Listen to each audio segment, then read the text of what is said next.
they come of age and the generation coming after them are always regarded as more materialistic, more cynical, just like the Xers coming after Boomer. Gen X myself, man. Yeah, there you go. So you got, and Elon. You got us right, Elon Musk, same thing. I never thought of that. Freedom of speech. Fundamental rights. Freedom of conscience. Academic freedom. Freedom of press. And the right to listen. You're listening to So to Speak, the Free Speech Podcast, brought to you by FIRE, the Foundation for Individual Rights and Expression. Welcome back to So to Speak, the Free Speech Podcast, where every other week we take an uncensored look at the world of free expression through personal stories and candid conversations. I am, as always, your host, Nico Perino. Can I add something? Go for it. Now on Substack. We are on Substack now. And actually, Greg, so Substack sends you an email every time you get a new follower. Yeah. And a lot of them come from you recommending So to Speak. That's true. On your Substack, The Eternally Radical Idea. So Thank you for doing that. There's a rude term for that, but yes, thank you. And also, the incentives are, well, good from Substack's perspective, but skew our incentives when we're thinking editorially about what topics we want to cover, because if you talk to someone on your podcast who's a big Substacker, it just jacks up your followers and the listens, consequently, to the show as well. So we did one with C.J. Hopkins, for example. We just released one with Robert Breedlove. We did one with Michael Malice. I mean, these are people who have big followings, and to the extent they have followings on Substack, they send a lot of new followers to us. So if people are interested in getting this show, they like Substack, you can find us on Substack. Speaking of big followings. Yes, our guest today is Neil Howe. We have had a lot of conversations on this podcast about generational difference. Mm-hmm. Greg and I observed in 2013, 2014, that there had been a shift on college campuses with respect to free speech issues. In the 2000s, Greg, you always talked about how students were the best generation for free speech. The best, yeah, the best. The constituency. Constituency. They're better than administrators and better than professors. Yes, and then, and when we had a controversy on campus, we could count on the students coming to the free speech side of the argument. But then something changed in 2013. And not subtly, very noticeably, very dramatically. Yeah, and we pegged it to Ray Kelly, the former police commissioner of New York City, going to Brown and getting shouted down and being unable to speak. Yeah. And we started noticing that the new generation of students who were coming to campus were a generation that seemed to privilege security, emotional safety, over things like individual liberty. Mm-hmm. If you look back at the 1960s and the Berkeley Free Speech Movement, that was a rebellion against this idea of in loco parentis, in place of parents, the idea that your college administrators, while you were on campus, were your parents, and they were standing in lieu of your parents. And up until that 2012, 2013 period, we felt like the free speech movement was maintained for the most part on campus, or at least the ethos was maintained. I mean, in that intervening period, you have Pink Floyd, another brick in the wall, right? leave these kids alone. You have Dee Snider singing for Twisted Sister, We're Not Going to Take It. But that sort of rebellious, anti-authoritarian streak seemed to depart on campus in 2013, 2014, and maintains until this day. And now you have students appealing to authority to come and protect them. Yeah. So Greg and Jonathan wrote The Coddling of the American Mind that posited some theories about why this might be. The rise of social media, the lack of free play, but our guest today has a broader theory of generational change that might actually explain some of your theories as well. There might be a cause and a reason for those theories as well. Neil Howe is a historian, an economist, and demographer who writes and speaks frequently on generational change in American history. He's co-authored 7 books with William Strauss, including Generations. For our viewers on YouTube and elsewhere, you can see I've got some of his books right next to me. Generations, his other book, The Fourth Turning, and his most recent book, The Fourth Turning is Here, a New York Times bestseller. The book was published last year. Neil, welcome onto the show. Thank you, Nico. Thank you, everybody. This is great to be here. I recently lived here in D.C., actually Great Falls, just outside. Yeah, beautiful park. Now I live up in West Virginia. Also beautiful. A lot more room, a lot more space, better views. Yes. But I'm delighted to be back here, and just to give a plug, as long as you're talking about Substack. Demography Unplugged. Demography Unplugged. Yeah, so I'll plug for an unplug. I've show notes, and we'll link to it when we post ours on Substack. I've really been enjoying it, by the way. Great, thank you. Yeah, and I should definitely say, I should tell the audience, I came in skeptical of sort of big cyclical theories of history, partially because I'm a big Russian literature guy, but what is the second epilogue to War and Peace, when Tolstoy talks about a science of history, rolling my eyes so hard, and I never kind of gave up that prejudice until first I read Peter Turchin's End Times, which I was really quite impressed by. And then because your book kept on coming up with a lot of people, I read yours, and again came in skeptical and was just so impressed by how erudite it was, how much it got right, because I read the ~97 version of it too, and it's creepy how accurate it is. But why don't you explain to the audience you're about what you mean by the fourth turning? Yeah, let me kind of get into it. Maybe I should. I could talk first about just why Bill and I got into this. Oh, sure. Yeah. Where did all this come from, right? People are sometimes find that interesting. And we're kind of slow play here, long play version, so we can do that. But Bill and I we started writing the Generations back in the late 1980s, actually.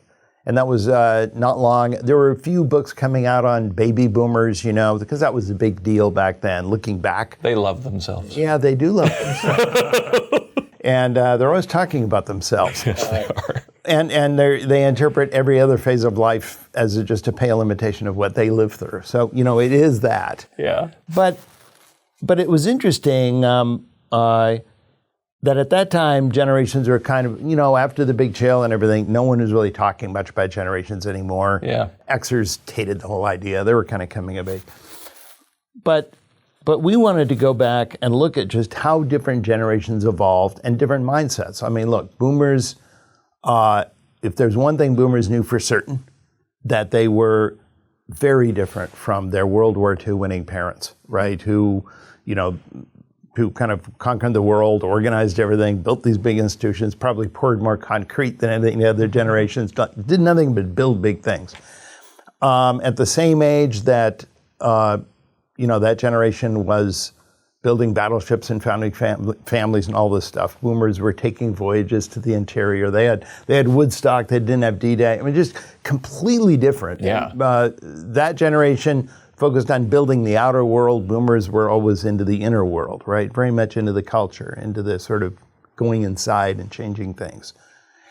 And we wanted to know, had that ever happened before in American history? And how do these generational changes come about anyway? So we decided to write Generations, which came out in 1991, and it's literally a generational biography of America, starting in the Great Migration to New England in the 1630s, with John Winthrop and kind of in the Chesapeake colonies, and just kind of going forward. And what we found, interestingly enough, we did not go into that with any idea of cyclicality or anything like that. We just interested in the dynamic. And what we found is not only that we're generations very different, people were very aware, even in the 17th century, of very different generations, meaning that each generation is shaped differently by their location in history. So one generation comes of age during a war, and they're shaped a certain way, and the next generation are children during that war, and they see it very differently. They draw completely different lessons, and that shapes how they look at the rest of their life. You see how it works? So everyone looks at the events from a fundamentally different role that they're playing in that event, and that shapes them differently. And what we found that not only are these generations very different, but that they are different in a certain predictable way. In other words, certain kinds of generations always follow other generations. Every time you have a generation of idealists, typically growing up at a time of affluence, new order, they come of age railing against the institutions of their parents. They have these new utopian, very radical schemes for reorganizing society. The Puritan generation would have been a great... And that would be an awakening generation. Yeah, that would be what we call an awakening generation, but they they come of age, and the generation coming after them are always regarded as more materialistic, more cynical, just like the Xers coming after Boomer. Gen X myself, man. Yeah, there you go. So you got and you know Elon. You got us right. Elon Musk, you know. I never thought of that. So well, he knows his generation. Yeah. So, but my point is that is characteristic, and typically after that generation fully, is coming of age. There's a huge movement, a moral panic over children. And we overprotect our kids because we were underprotected. Exactly. So do you understand how this works now? So the generation after the Puritans were known both in England and in the American colonies as the Cavalier generation. And in fact, there have been many actually biographies of the sons of John Winthrop, who were actually called a Cavalier in Israel. Kind of what happened to that generation? Well, they really kind of liked to grow their hair long, and they kind of liked Prince Rupert, and they liked all that kind of Cavalier royalty stuff. They were very bad Puritans, many of them. Yeah. And after that came the glorious generation. We call them glorious. They came of age in the Glorious Revolution, later in the century, right? 1689. Yeah, there you got it. So, but there was a rebellion in the colonies as well. That was the Great Revolution. I didn't know as much about that, which I thought was really It was the revolutionary quarter century of the colonial history. Yeah. So this was Bacon's Rebellion, King Philip's War, and ultimately the Glorious Revolution, where half the colonies had insurrections against the royalist governors in sympathy with William and Mary, what was going on against the last of the Stuarts, this is James II. So that happened in America. Jefferson later on, 100 years later, went back and talked about the original revolution in America with Nathaniel Bacon. Jefferson, being Virginian, wanted to resurrect, Virginia's pedigree, so talked about Nathaniel Bacon, who organized the rebellion in 1675 against the governor William Berkeley. And that was the first, Declaration of Rights. We need all that. We need this kind of Lockean new government. And well, it was finally overthrown.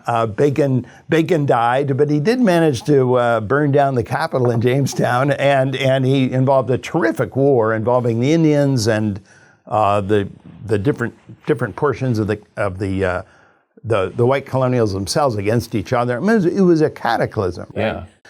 But Jefferson wrote about it later on. It says 100 years before 1776 was the first revolutionary moment in American history. He talked about Nathaniel Bacon, 1676, right? So he talked about that. But my point is that was this revolutionary moment of that more protected generation coming fully of age. Well, we see that kind of thing repeated again and again. So this pattern, which you can call it simply a pattern or a cycle or a rhythm or whatever you want, coincides with a interesting pattern in American history, which people have noted for a long time. And that is, and historians comment on this, they kind of say, it's kind of interesting, isn't it? That, and we can just work it out in American history. So you take that period of the 1780s, and you move ahead about what we call a long human lifetime. It was about 80 to 100 years, but probably more like around 90 years. But you move forward and you get to the American Revolution, and you move forward the same length of time, you get to the Civil War. You move forward the same length of time, you get to the Great Depression and the New Deal and World War II, and you go to the same period of time. And here we are today, right? And roughly halfway, so these are what we call, and we'll get to that in a second, fourth turnings. So these are periods when we rebuild the outer world of our institutional life, economics, politics, constitution, infrastructure, and community most of all. Rebuild the outer framework of our community. But here's what's interesting, is roughly halfway in between these cataclysms, these crises, we have the great periods of inner world trauma, which we call awakenings. And what's really interesting is historians have now done many good histories of America's awakenings. But James McLaughlin did one of them, I think, back in the 1970s. But what's interesting is historians conveniently number them. So there's a first Great Awakening, second Great Awakening, third Great Awakening, and so on. And they always occur roughly halfway in between these great crises, right? Yeah. And many historians call the period of the late 60s and 1970s America's fourth or fifth Great Awakening, depending on whether you want to start your count with John Winthrop in the 1630s and 40s, or Jonathan Edwards in the 1730s. You see what I mean? Yeah. So this is also a pattern. So you got this interesting. See, we're already laying it out, right? Yeah. So you got a period of intense and intensely argumentative and conflictual inner world reconstruction, where we reconstruct the inner world of culture, the arts, especially religion, and values. Yeah. It's boomers always focused on values. You ever notice that? That's no accident, because every generation that comes of age during an awakening has focused on values, right? Getting back to truth versus falseness, and obsessed with values.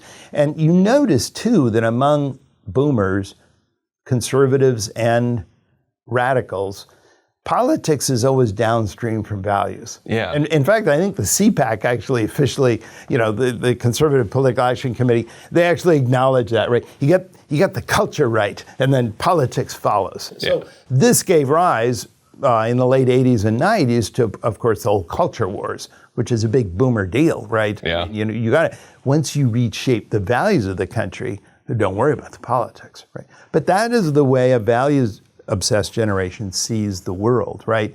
And that's a certain kind of archetype. That's the kind of archetype, that's the kind of generation that comes of age during an awakening. And we'll talk about these archetypes a little bit. Yeah. But each generation has a particular location against this pattern. I was excited to discover that George Washington is a Gen Xer. Well, totally. And he was a child during the Great Awakening. I mean, think about that. He was a child during the Great Awakening.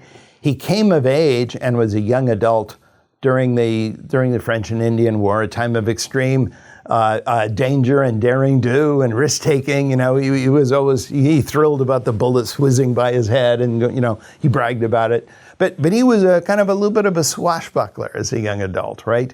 And he strived after glory. Mm-hmm. He wanted to impress the British.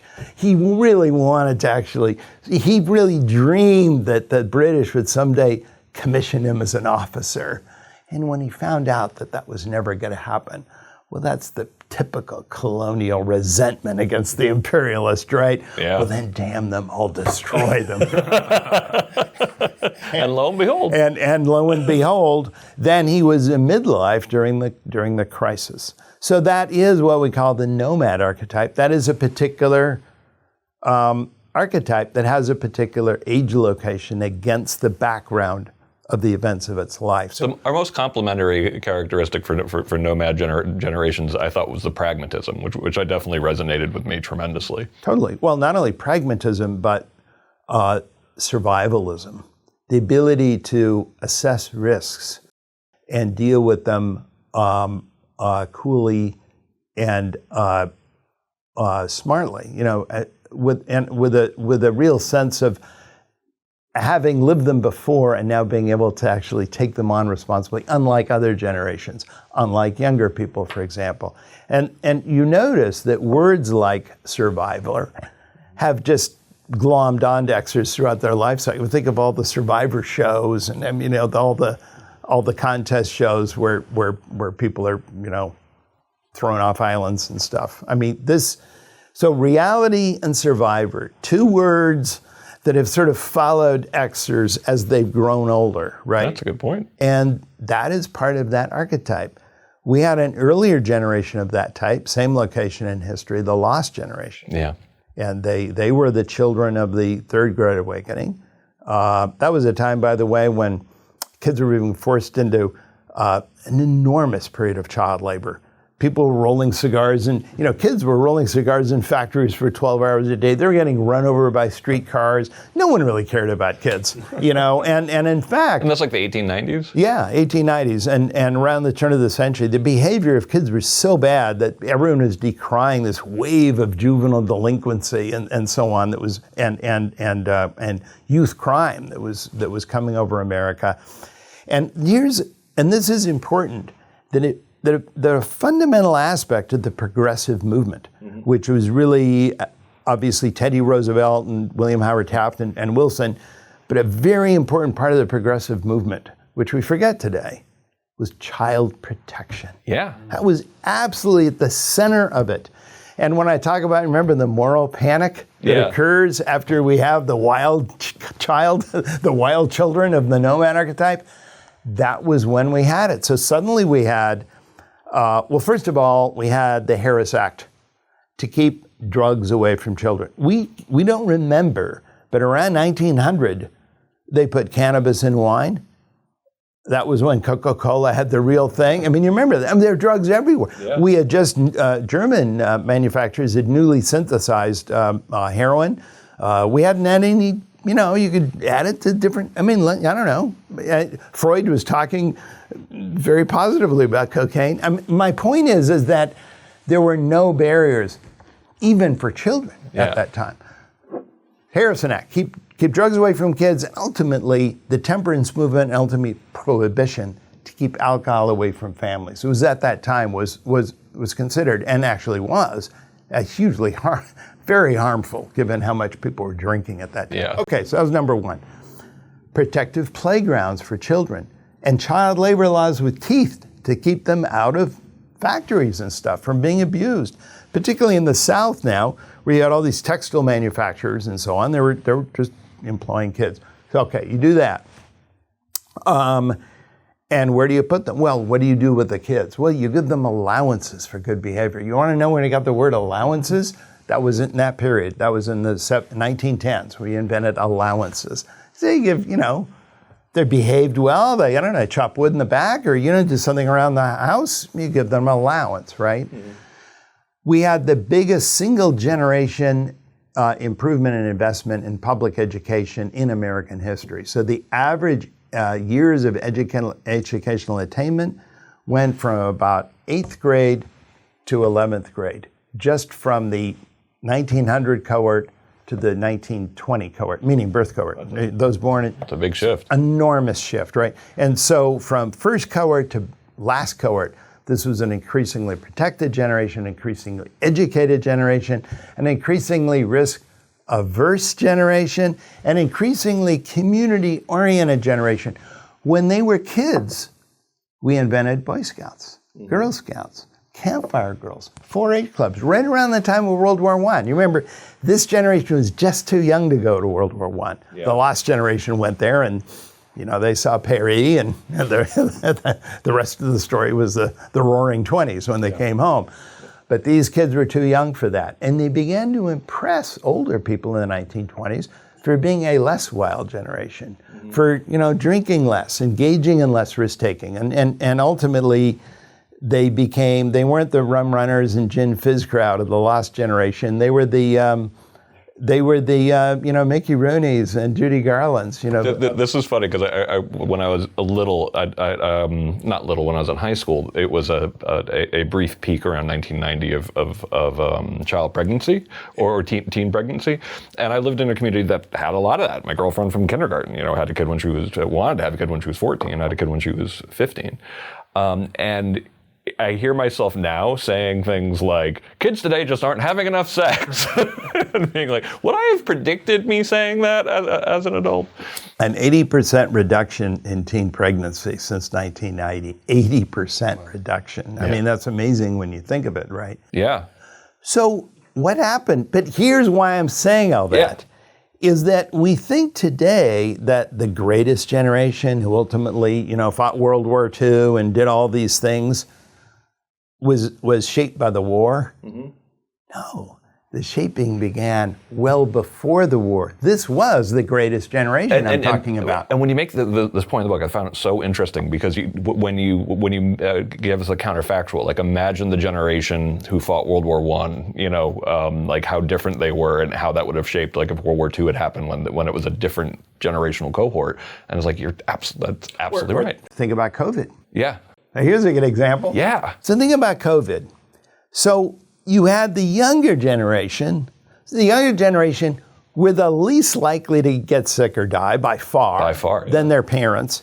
But who is most in favor of staying home, following the rules, obeying the federal guidelines, and so on? It was the younger generation. That's true. We did polls of young people and found that they were worried for their parents, and they wish their parents would follow the rules. But it was the parents' generation that hated the rules, didn't want to follow the federal government, believed there was a huge conspiracy, and the young people were okay with that.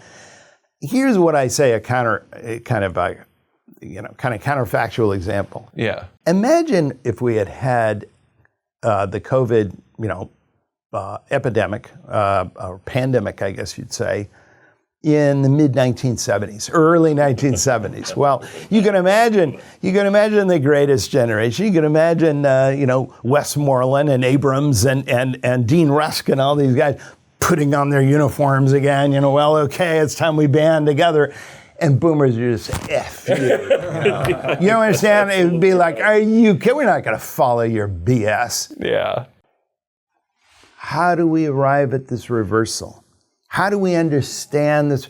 That is what is the focus of my work, is trying to figure out how that works historically. You see, there is a pattern to this, and there is a rhythm to this, and that's what fascinates me. And so when I try to understand why in the 1630s were young adults praying fervently to God for salvation, and then 20 years later, they just wanted to get filthy rich and actually were rooting for the Cavaliers back in England. How? How does that happen, right? And I find most people, it's always an individual explanation that's just relevant for that time. My focus in these books is to offer a broader view, right? A broader view, a way where you can see certain dynamics repeat again and again, and therefore actually give us some insight into what's ahead.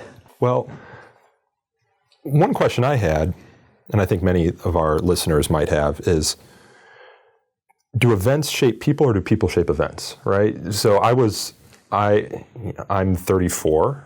I was getting out of college in the wake of the financial crisis. You read coverage of the financial crisis and kids these days, or millennials these days, it's often like, well, they were shaped by the results of the financial crisis, the inability to find a job, their parents losing jobs, things like that. Or you read reflections on 9/11 and how people were shaped by 9/11. Is that the case, or is it more that people's responses to these events are a result of their place in history? So the way I see it is that both are obviously true. I mean, people are shaped by events, and events shape people, and people shape events. That's obvious. I would say what is interesting generationally is that when you're young, you're mainly shaped by events, and the older you get, you shape the events. You become midlife parents, voters, leaders, and so on, and you actually shape history, and that in turn shapes younger people. So it is a closed circle. And in fact, if there is any dynamic rhythm of generations and events, it has to be a two-way interaction between events and people, right?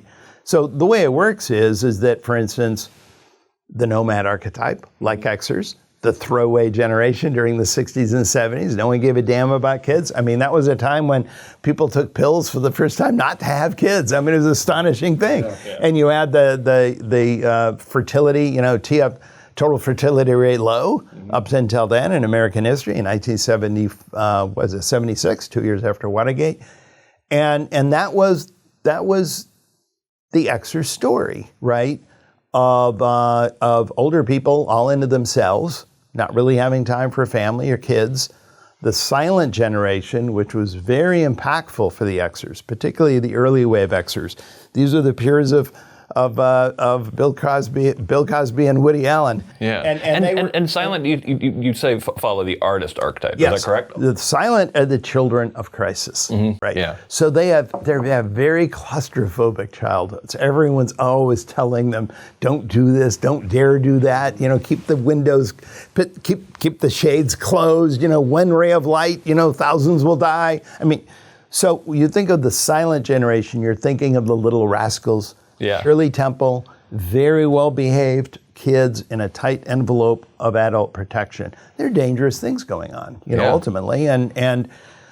But of course, their problem then is that they in young adulthood, they are famously conformist, non-risk takers. In the late 1940s, when people went to job interviews, this was the famous story about them. When young people went to job interviews in the late 1940s, their first questions were about pension plans.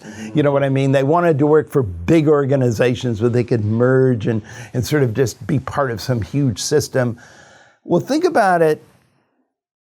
They were aware that lots of people died to create this much better world that they were just about to come of age in, so that their biggest desire was that, unlike the GI generation, who was the greatest generation, which not only conquered half the world and did all these big, huge public things, but they were also a pretty radical generation. I mean, and we know, you've seen the movie Oppenheimer. I think that reminds us of how many in that generation were commies. I mean, they were radicals. And in the 1930s, there were only two futures for the West. It was either fascism or communism. There was no liberal capitalist middle. You can even see that in Supreme Court decisions. The steel seizure case, there's some language from around 1951 about whether or not the government could just take over the steel mills.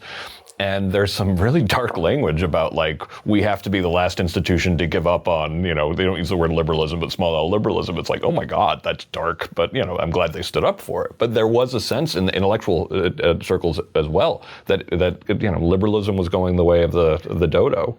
3/4 of U.S.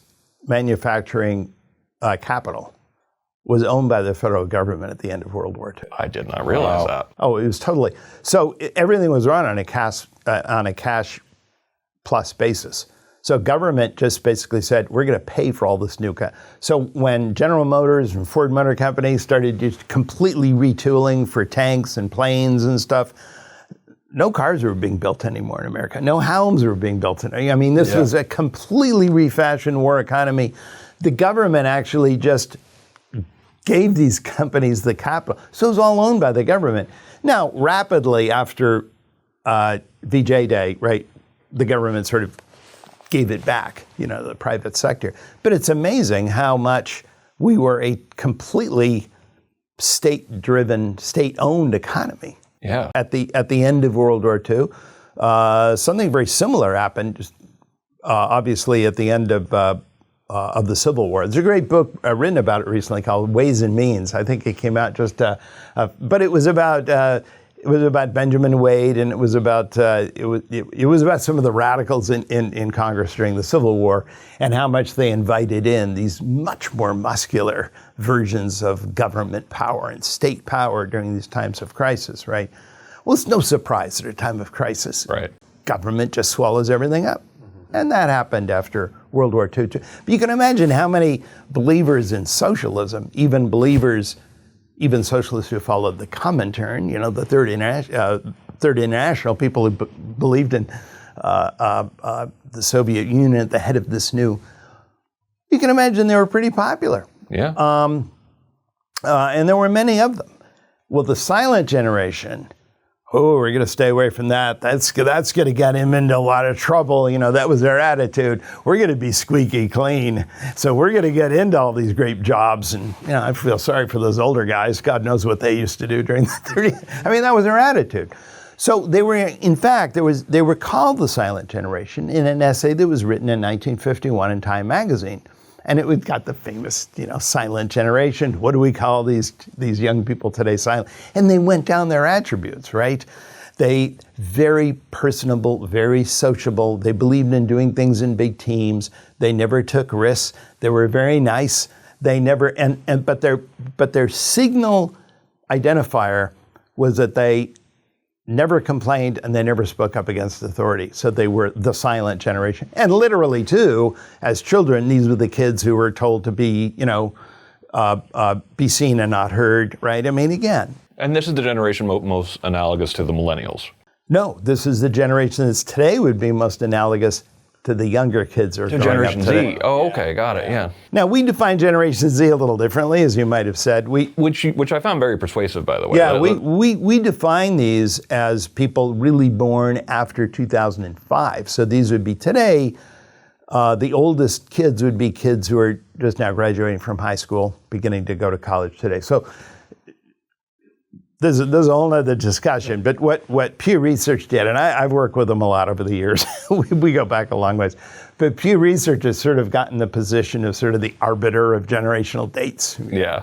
And I remember back in the millennial generation, we were the coiners of that expression. That actually came out in Generations. Oh, cool. Yeah, you didn't know that. Yeah. I'm gonna buy it. I feel bad because I read these so many times, but I didn't. So back, Generations. we wrote Generations in 1991. We started working on it again, 1988. And so remember, we're doing a biography of all of today's generations. Well, starting with the first U.S. generation of Sam Adams and Benjamin Franklin, the first to actually become U.S. citizens in their old age, right? The 13th generation was Gen X, fits, right? Yeah. So, you know that fits, right? So this was before Doug Coupland had written his novel. There's no name. No one even paid attention to them yet. So think about this. That was how late anyone cared about Gen Xers, right? Yeah. We were all thinking about the younger kids who are obviously a different generation. Yeah. No one there was nothing interesting about us other than downsides.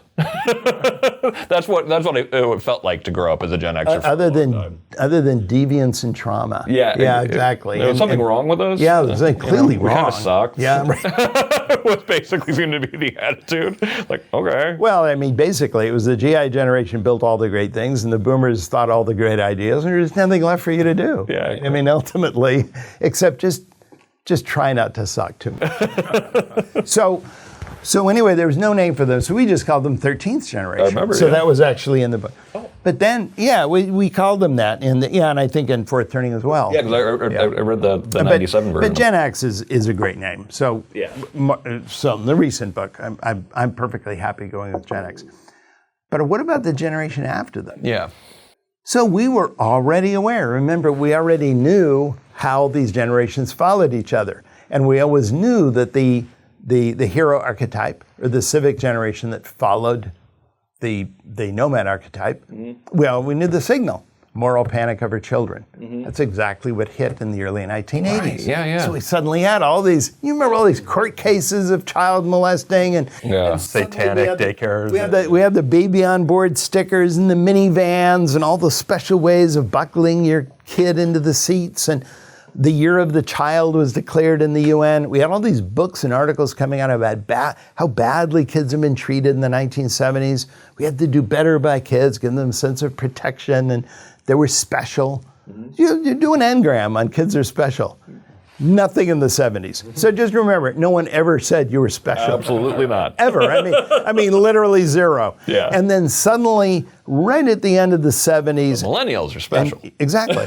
Well, it started really going up, right? Yeah. So to us, that was a signal. Now, we didn't know much about these kids yet. I mean, the oldest of them were like 7, 8 years old. But we already knew the pattern. So we started going down. We said, well, first of all, we called them millennial.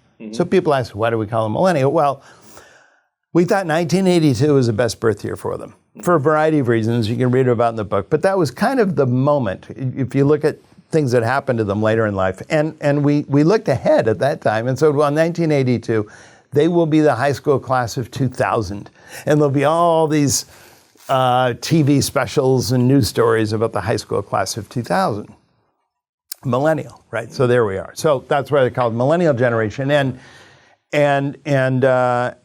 we went down what we thought would be their enduring attributes: protected, special, confident, and generally optimistic, risk averse, team oriented, really well fit to organize themselves well into group action, and achievement oriented. In other words, very much into left brain measures of competence and excellence. And I think when you look at what this generation has been, they have really grown into that. I think that actually has worked out pretty well. We have some long sections, as you know, in the Fourth Turning, our most recent book, on each of these generations today. But I think that fits pretty well, 100%. As well as a lot of the anxiety and stress that comes with all those things, particularly when you meet a world that doesn't necessarily, is not necessarily easy to handle for that kind of generation, right? Yeah. I mean, after all, if you're told you're going to be special, and those things don't seem to be happening to you in your relationships, in your marriages, in your careers, and so on, that becomes a real One of the great things problem. about being Gen X is The great thing about being Gen X, no one expected anything of you guys. Exactly. So it gave you great freedom to Yes. take risks. Totally. Right? No, and we talk about this. And actually, I'm actually not kidding, actually. That actually did give you guys a great deal of freedom. we all know this. There was some dark bits about it, and it's one of the reasons why we tend to be more overprotective parents. But overall, I wouldn't say more than dark bits. I'd say, when it comes to the pop culture, I'd say the early 90s was about the darkest thing I've ever heard. it really resonated. It really made a lot of sense. Is that ever going to be elevator music? I mean, seriously. Never mind. It's just the best album ever. Yeah. And it Pearl just Jam. so perfectly captured it. But one thing that we're all kind of dying to know, and because and one thing that was so striking about reading the 97, the Fourth Turning is coming. The Fourth Turning is the Fourth Turning. Yeah. In 97, as it talks about, things are probably going to go higgly-piggly around 2025, 2026. And it's like, oh, okay. When we were very clearly reading that at a time when we're very clearly heading into something that we're all pretty nervous about. And on the way, we actually, and people have pointed this out. I never really thought about it until recently, but we illustrated our way into the Fourth Turning through 5 events. I don't know if you remember that. We list 5 hypothetical events. Yeah. This is in 1997. First, a weapon of mass destruction against a major U.S. city. I don't know if you remember that, but it's sort of by a terrorist group and so on. So we did that. Russia would invade one of its former nations. Yeah. That was another one. The other one was a pandemic, which would involve quarantining and so on, and martial law being declared, and then the other one was a freezing of the national debt by radicals who had organized tea parties, and it was interesting. And the last one, by the way, is kind of ominous if you want to know, because it's kind of like the card that's still down on the table. It's the others are all up cards, obviously. We've seen. The other one was the beginnings of a regional conflict in the United States. What we would today call, no one would have called it back then, but we would today call red zone versus blue zone, kind of a civil conflict. And it's interesting that even 10 years ago, asking people about the possibility of a civil war in America was not even asked. It was completely off our radar screen. Today, routinely, you ask the question, half of Americans think it's likely in the next few years, right? Yeah. So this is kind of how our perception of where we are is altered. Yeah. I don't think we like to think about that a lot. We like to focus on more manageable individual events, that occur on our horizon, but it's It's looking at the underlying unease about where we are. It does reflect that we're in this. One thing that you clearly tried to do in the fourth turning is talk, to at least to tell people that, once the big crisis period is over, we might be alive to see something pretty great that we're happy about. But in the meantime, I was kind of like, one of the things that you talk about is, 2030 being potentially the likely, time around which we might expect to have had or already get a global war, and that, of course, is scary as all hell. So, where do you really? What's your best guess on what you think the next 10 years are going to look like?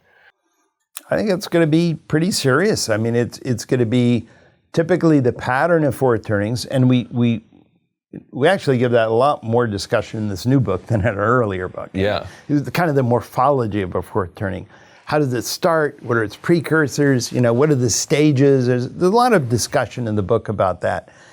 And we spent a lot of time talking about the differentiating between it always culminates in conflict, first of all. Maybe we should point out some of the things that a fourth turning always has. I would say the darkest part of what I would say about a fourth turning is that every total war that we've had, kind of going back in sort of Anglo-American history since the end of the Middle Ages, every total war has occurred in a fourth turning, and every fourth turning has had a total war. So there's been a total. I mean, think about American history, and then just go back further, and you can go back in sort of the Anglo part of that equation, right? Yeah. So it ends in large-scale organized conflict, typically. And it is out of this conflict where you create the incubator of community. Now, the idea that conflict is the incubator of community is one of the great paradoxes of sociology, but it is also one thing that all of the great sociologists always agreed, right? People form community against the other. That's why we do it. Yeah. That's the only reason you do it. We only schismogenesis. Well, I guess it's a fun word. So we delve a little bit into sociology. At least I do. I delve a little bit into sociology, sort of the origin of that, and why that is, and why people have always observed that, right? But you think about where we've been, and think about what people most miss about our world today, and I think it's obvious. Everyone feels lonely. Yeah. Everyone feels disconnected. Everyone feels there's no community at all. And that comes out in the polling as well. Yeah. And that has been, and to the extent even of mental illness. I mean, it's just almost to a pathological degree, particularly among young people. And I've noticed that in all the interviews and polls I've seen, it's among millennials most of all, and the new generation just coming along, where you see that most emphatically. They don't see any connection at all in our society. Everyone's just thrown out alone on the waves. There's no connect, no reason really to feel part of anything. And there's a great line in Sebastian Junger, who wrote a great book called Tribe. I don't know if you ever. It's a book called Tribe. It's a strange book. I mean, he goes through various kinds of scenarios, but he has one great line, and I think it's absolutely true. He said that humans don't mind hardship. We're hardwired for hardship. I mean, we can take on just extraordinary burdens, pain, grueling ordeals. He said that's no problem. We were kind of, evolution gave us that capacity to a tremendous degree.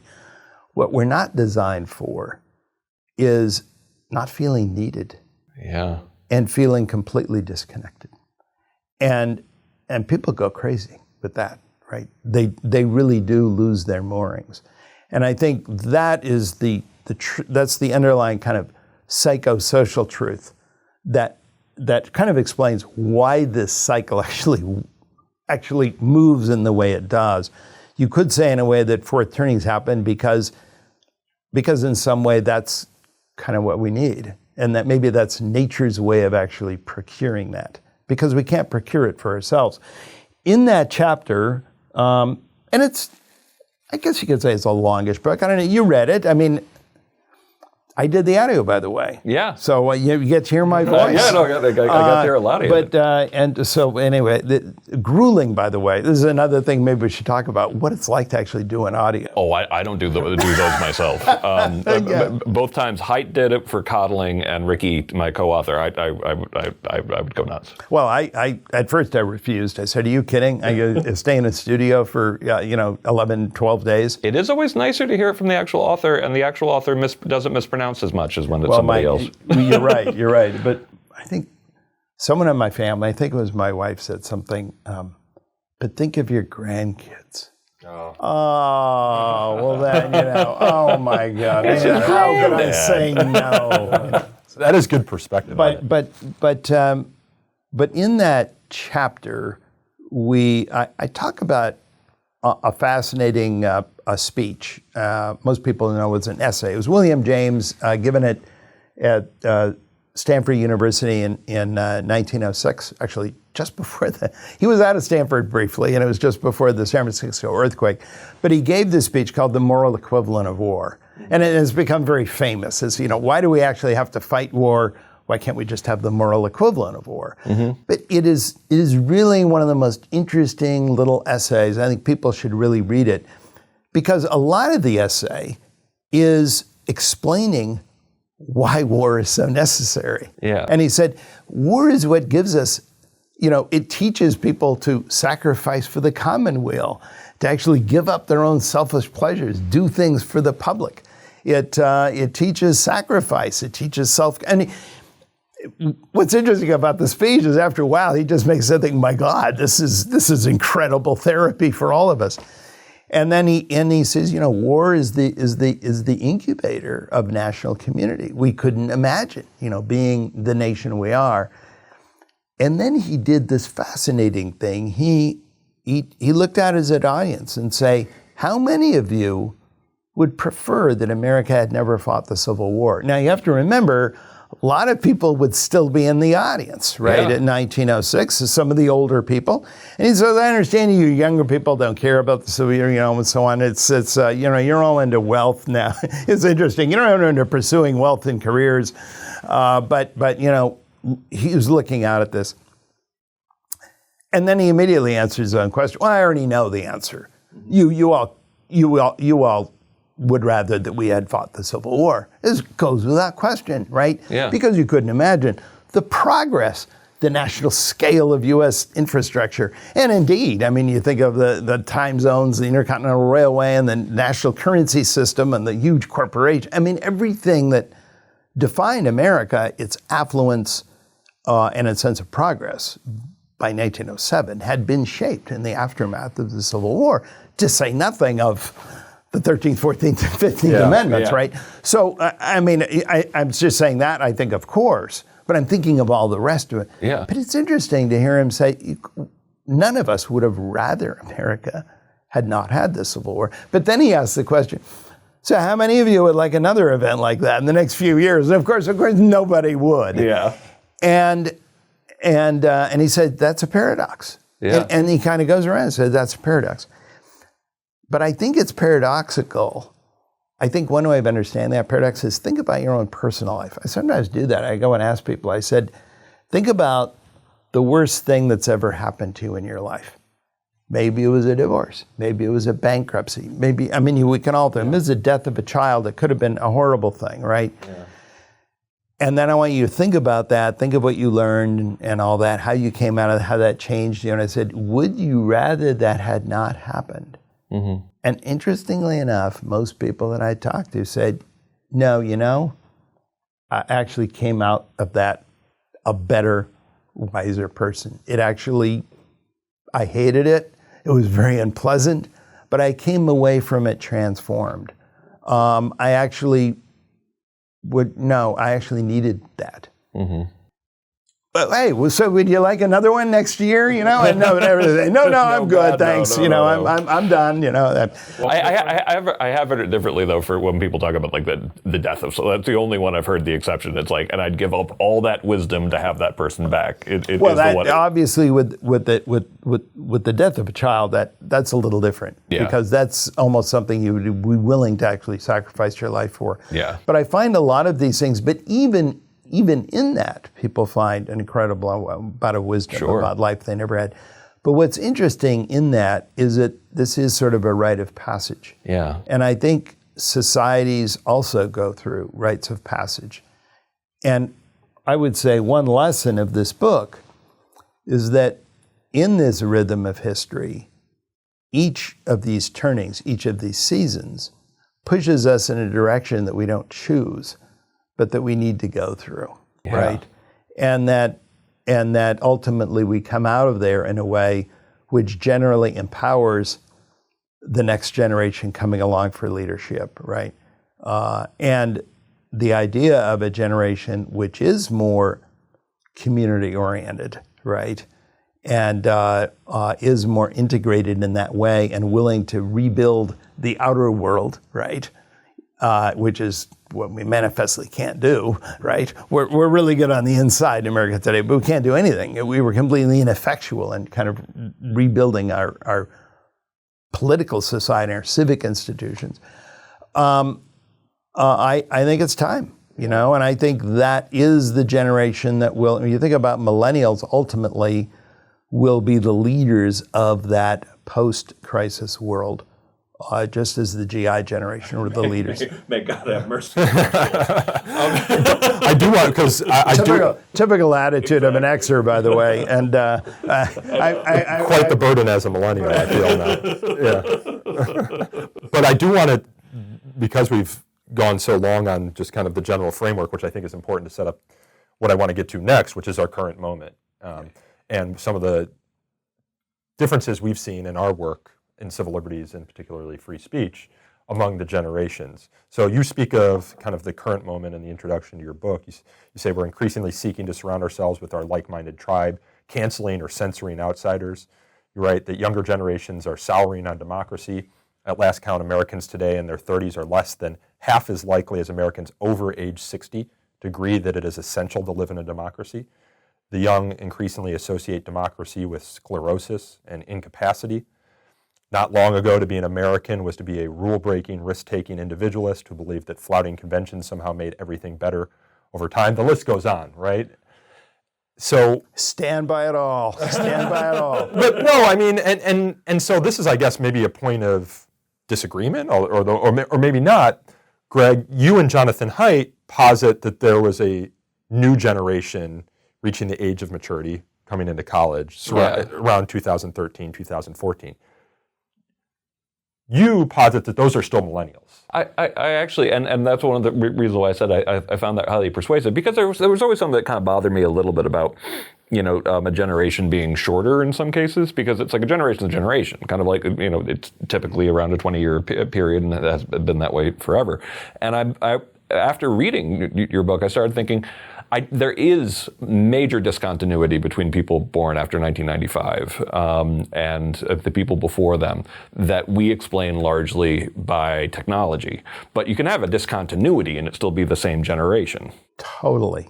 And helpful. So I think I now think of them more as like late millennials. But you can find examples going back. So it's very useful to talk about the early wave versus the late wave of a generation. Yeah. And generations are often, I just really want to emphasize this, particularly what I call dominant versus recessive generations. Let me get into that for a second. So generations which come of age during a social moment, like an awakening or a crisis, or what we call dominant generations. Mm-hmm. By the way, they tend to be dominant politically for the rest of their life. They tend to for instance, the GI generation, very dominant.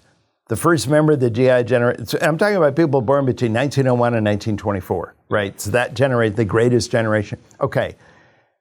They first ran for political office with Tom Dewey, governor of New York, in 1944. Mm-hmm. Their last candidate, as a major candidate, ran Bob Dole in 1996. That's 50 what is that, 54 years, like 52 years. How many presidents have they had? Well, I think it's close to 30 years. I mean, every president since Kennedy through George Bush, George Bush Sr., right? And they probably had 18, 19 major party candidates. Joe Biden's generation, the silent generation, he's the only member who became president. Wow. They only had 4 major party candidates, and they'll never have another. Joe Biden is the last cohort of that, right? He's the last cohort to remember World War II as a child, right? So Mitch McConnell, Joe Biden, I mean, we're talking about that last cohort, 1942. Let's see, let's go through their major party candidates. You remember them all. Walter Mondale, Michael Dukakis, John McCain, Joe Biden. That's it. Yeah. Compare those two generations. I mean, talk about dominance versus recessive. Yeah. Now, another recessive generation is Gen X. Yep. I mean, look at you guys. We did great at business. Well, this is the thing. The whole life lesson of Gen Xers was individualism rules. I don't want to be part of a big organization. Yep. The only thing, my attitude toward government is I want to stay off their radar screen. Yep. I just don't want them to audit my taxes. I don't want to audit my taxes. That's the main thing. And any other way, it's a waste of time, right? Yeah. Because I'm interested in myself. My favorite Gen X motto is, it works for me. I really don't care if it works for anyone else, but it works for me, right? So that kind of generation has never been. Another recessive generation was the lost generation. They only had 2 presidents. Yeah. Truman and Eisenhower. That's it. Roosevelt, on the other hand, was part of a huge generation. But you see my point, dominant recessive. Dominant generations typically are generations of trends. Yeah. That is to say, they start one way and they're a huge trend the other way. For boomers, the trend was the early wave boomers tended to be more like the silent. They had protected upbringings. They tended to be more conformist as young adult. They remember the awakening hit them relatively late. You know, many of them were really in their 20s, or mid-20s first. But if you were a late wave boomer, born in maybe in 1960, the awakening has hit you as a young child. So all of the things that happened in family life, in the culture, and in society hit you at younger and younger ages and affected you more and more. And as a result, the share of men going to college actually declined from first cohort to last. Huge SAT score decline. I mean, that was the highest SAT scoring cohort of all time was 1946 cohort. That was Bill Clinton. Oh, interesting. That was right around Bill Clinton, Al Gore. Those types. Newt Gingrich is a little earlier, I think 1943 birth year. But my point is, very high scoring SAT scores, and they went down. So among the lowest SAT scoring group was people born in the late 50s, early 60s. And then it started, beginning to rise again actually after that. But the point is you see huge differences. The early wave boomers were more into New Age. They tended to be more on the left. Late wave boomers tended to be more on the right, more evangelical, more born again. And we've documented these differences. But the point is that boomers themselves are a big generation of trends, more structured at the beginning, much less structured and wide open at the end, more like Xers. You know what I mean? And that group, born in the late 50s, early 60s, is sometimes called Generation Jones. I'm sure you've heard of the name. It's kind of, just driven by appetites, So there you go. Now look ahead at millennials. Millennials are a generation of trends, but they go in the opposite direction. So your first wave millennials are sometimes called Xennials, right? I mean, they remember the free-range childhood. They remember the risk-taking, but they also remember it was just beginning to close up as they began to go through life. Later wave millennials, everything was already closed up. Yep. Everything was already shut down, clamped down. You had all the rules in place. No one played in front of your house. No one did. All of these dangerous things were already forbidden. in the school halls. You had the rules, and people had to go on the right and the left, and no touching, no this, no that. You go into school now, and it's a blizzard of hundreds of rules. I mean, it's amazing now how rule-driven the world of childhood is now. Yeah. So here's what I meant to say, and I think that message comes out here, right? That millennials are a generation of friends moving the other way, not toward less structure, toward greater structure. Yeah. And ultimately the generation coming after them we call Homeland generation, which is this new artist archetype. You could just call them the younger members of Generation Z if you want. Yeah. Are the new equivalent of the silent generation, right? They are the ones who are intensely protected. And who was their dominant parent generation? The Gen X. Yep. Like every generation wanting to make sure that their kids don't grow up like they did. And not only, that's not even a subconscious motivation. No, that's conscious. We talk about it.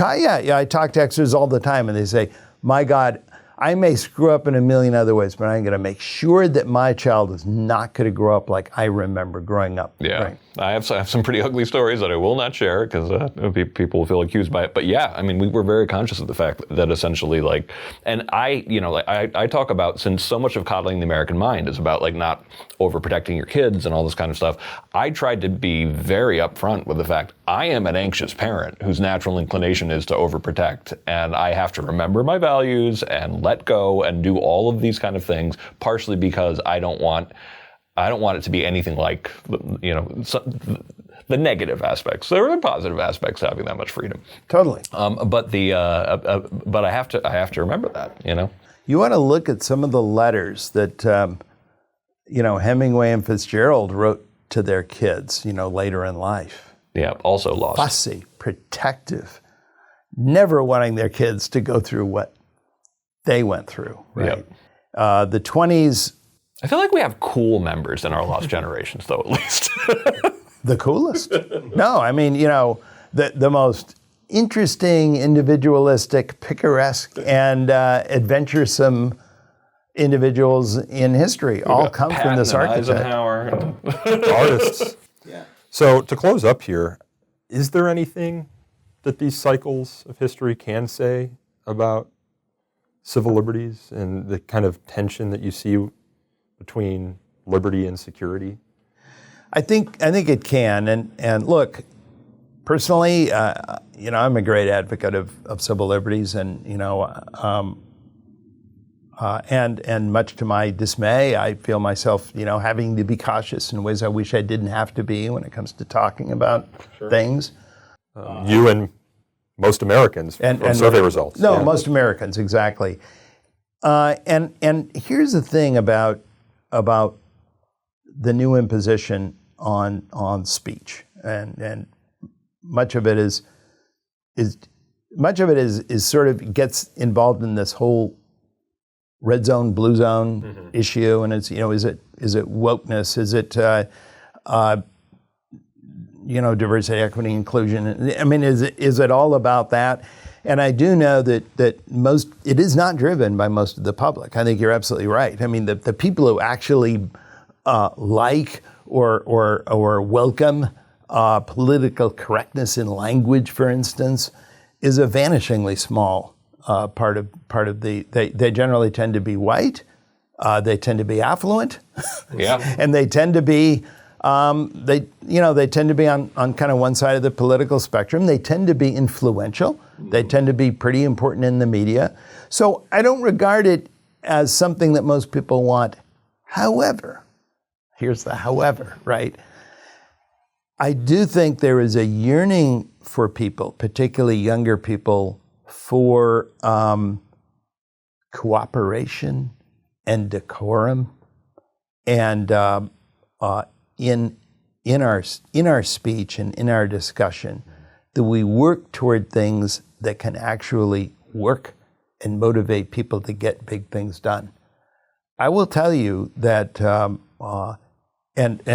the way, on what you said about democracy, that has been affirmed by God knows how many surveys. Millennials don't care as much about democracy and process, and indeed, if you look at these recent surveys, the New York Times Siena College polls, but the battleground states and so on, it's pretty detailed going down. As you know, one of the biggest surprises is the biggest shift from 2020 is younger people. It's really millennials, it's the millennial voter that's really shifted, particularly the non-white millennial voter. But let's just shift to the millennial voter here. Why are they shifting? Mostly because of the economy. But interestingly, the issue that most really resonates with older voters, which is Trump as a threat to democracy, doesn't really motivate millennials very much. And that has come across in survey after survey, precisely because millennials don't see democracy as very effective. I mean, what the hell has it done for us, right?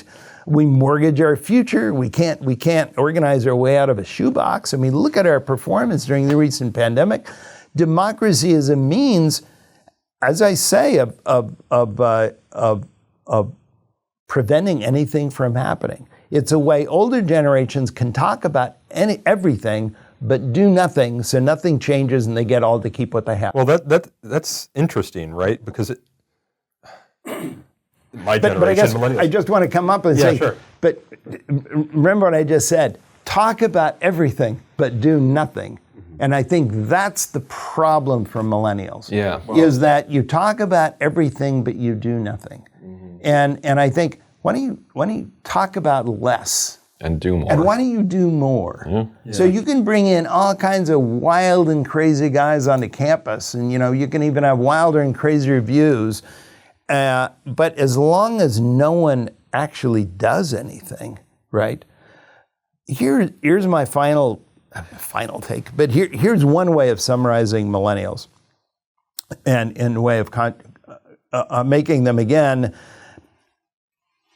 In the kind of the generational rhythm, 2 apart generations are kind of the opposite ends of the spectrum, right? So you think that boomers being a prophet archetype are sort of the opposite of millennials being a hero archetype, right? Yeah. So boomers are all into values, the internal world, tearing down the outer world, which their parents had built too well, right? They wanted to actually work less well. The biggest problem for boomers was that their parents built a world that worked too well.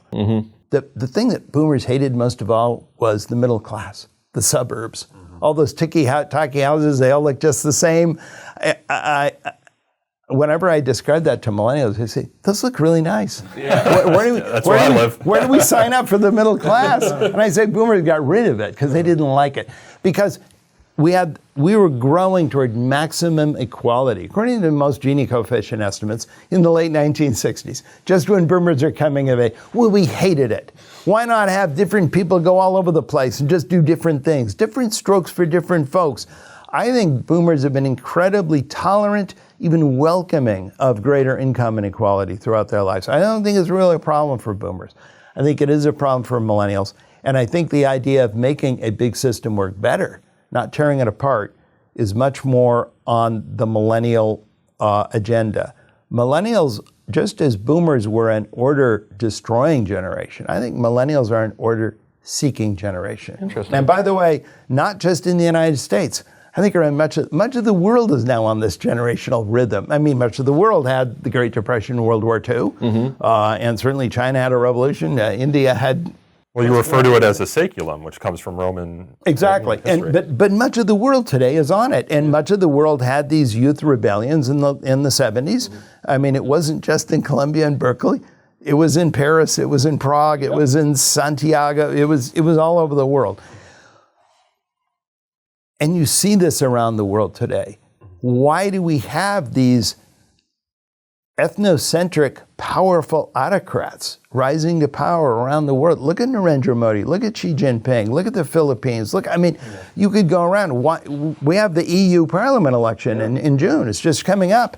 Well, we're going to see all these, autocrat. You see this kind of more autocratic element is going to have an ever greater share of EU Parliament.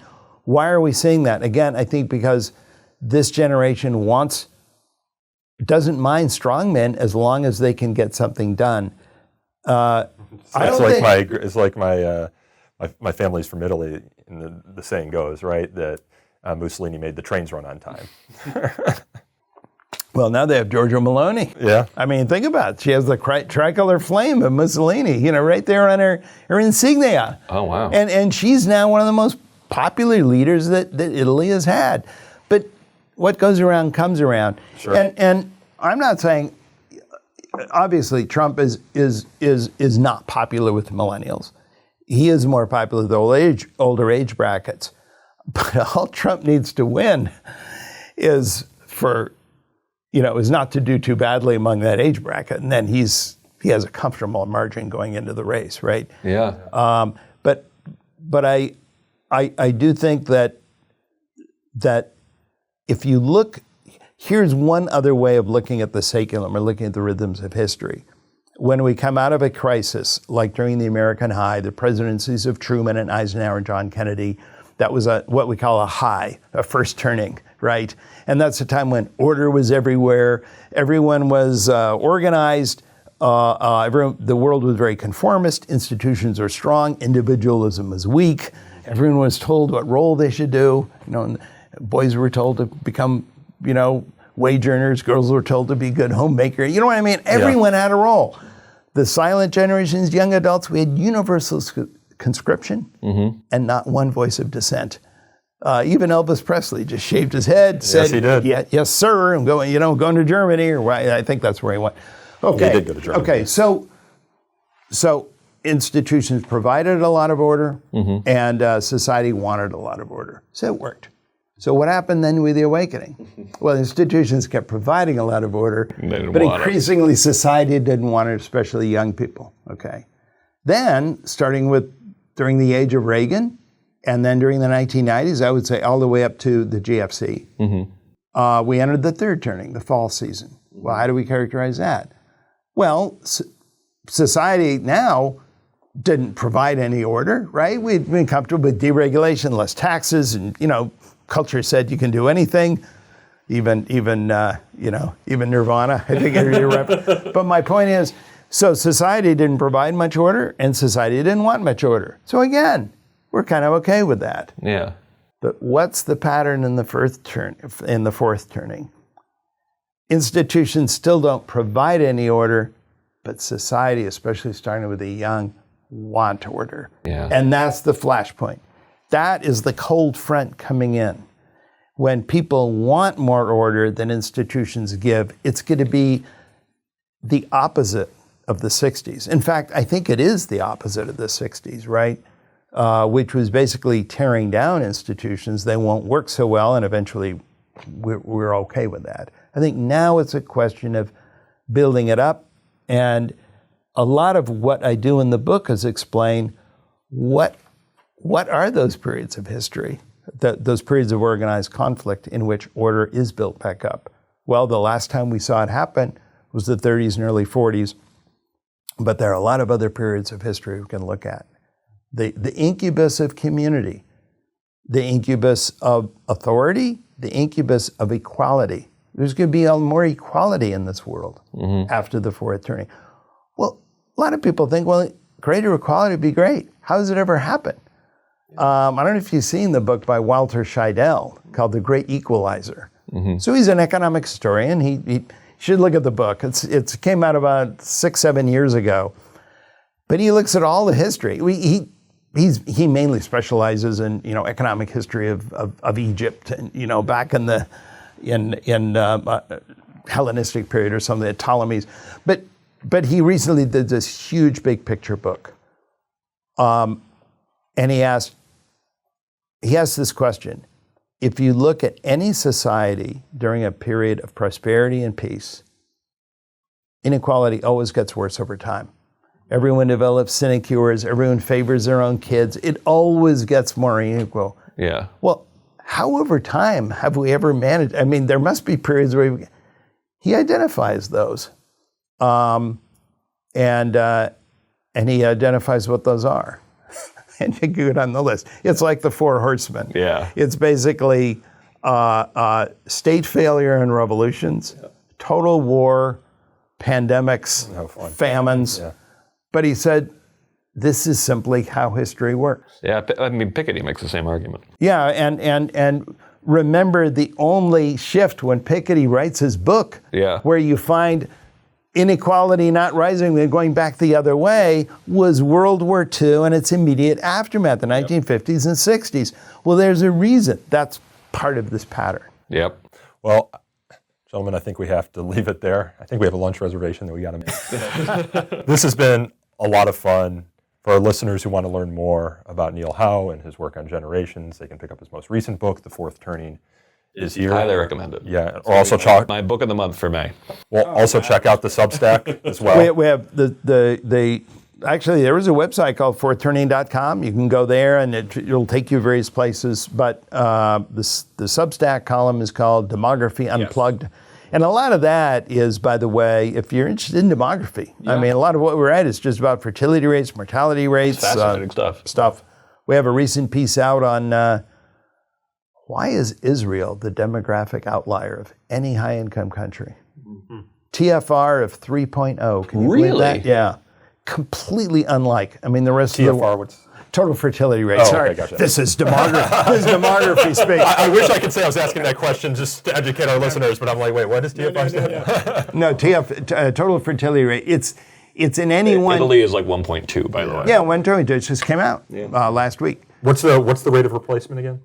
2.1. 2.1. Yeah, you need a little bit more because the kids who die before they reach childbearing age. But 2.1. So, but 3 is extraordinary. There's no country anywhere near it that's anywhere near the same level of education, affluence, or urbanization. Yeah. Well, looking at kind of the cultural and political underpinnings of that is kind of fascinating. So. Yeah. And then Greg, of course, his most recent book with Ricky Schlott is The Canceling the American Mind. Folks know how to find that. Find all of these books wherever fine books are sold. And my Substack is the Eternally Radical Idea. We'll have it where this will be the book of the month for May. And we'll link all these Substacks and all these books in the show notes, of course, so folks can find it. This podcast is hosted by me, Nico Perino, and produced by Sam Niederholzer and myself. It's edited by a rotating roster of my colleagues, in this case, Chris Maltby, who is behind the cameras, if you're watching live. Well, I guess not live. This is live to tape, I should say. You can learn more about So to Speak by visiting our various social media channels. We're on Twitter, we're on Facebook, we're on Instagram. You can also subscribe at YouTube. If you have feedback, you can email sotospeak@thefire.org. Leave us reviews if you enjoyed the show. And until next time, I thank you all again for listening.